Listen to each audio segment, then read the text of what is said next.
Alors, on va y aller avec un deuxième exemple de fonction rationnelle à intégrer. On a ici une fonction rationnelle dont le numérateur est un polynôme de degré 1 et le dénominateur un polynôme de degré 2. Il n'y a pas évidemment de division polynomiale à faire. On peut se demander si on peut faire ça par une décomposition en fractions partielles. Voyons voir. 6x plus 7 sur x plus 2 au carré. Donc, j'ai laissé pour l'instant l'intégrale de côté. Là, je m'occupe juste de la fonction intégrée.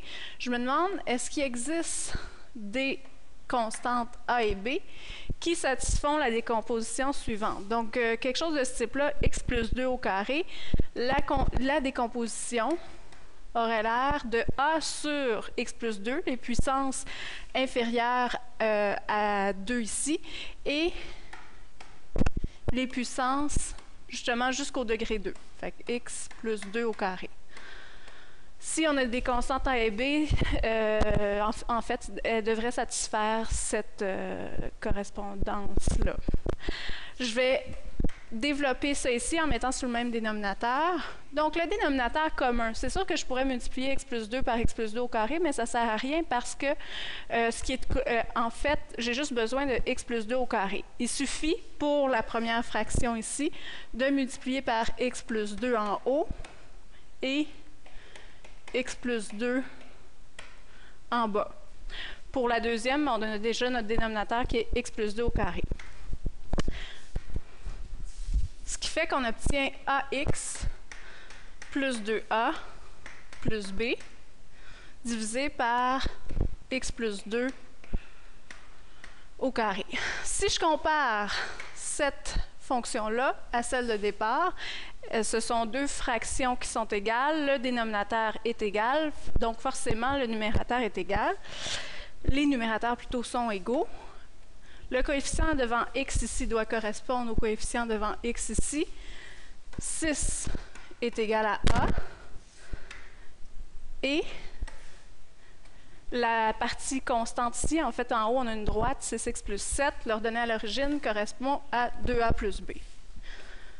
2a plus b est égal à 7. Système d'équations, deux équations, deux inconnues, dont une n'est pas très inconnue, ce qui fait qu'on obtient ici 2 fois 6 plus b qui est égal à 7. b est égal à 7 moins 12, ça veut dire moins 5. On revient maintenant à cette partie-ci. On sait que l'intégrale qui est ici est égale à l'intégrale de la même fonction qui est A6. Donc là, je me fie là-dessus ici avant d'avoir multiplié par x plus 2 en haut et puis en bas. 6 sur x plus 2 plus mon b est négatif. Je vais y aller directement. Moins 5 sur x plus 2 au carré.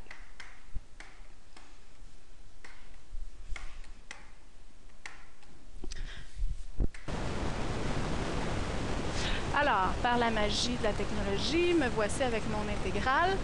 J'ai l'intégration d'une différence, c'est la différence des intégrales et je peux sortir des constantes. Tout ça, ce sont des propriétés. C'est en fait la propriété de linéarité de l'intégrale. 1 sur x plus 2 au carré. Alors, dans la première intégrale ici, je poserai u qui est égal à x plus 2. Mon du, ça va être la même chose que mon dx. Dans la deuxième intégrale ici, je vais poser, c'est le même, en fait, c'est la même variable. Donc, je vais poser toujours u est égal à x plus 2, du égale dx, ce qui fait que j'arrive avec 1 sur u du moins 5, 1 sur u au carré. Je pourrais tout de suite dire u à la moins 2.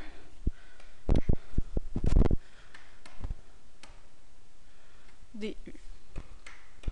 6 ln de valeur absolue de u, moins 5 u à la moins 1 sur moins 1 plus c.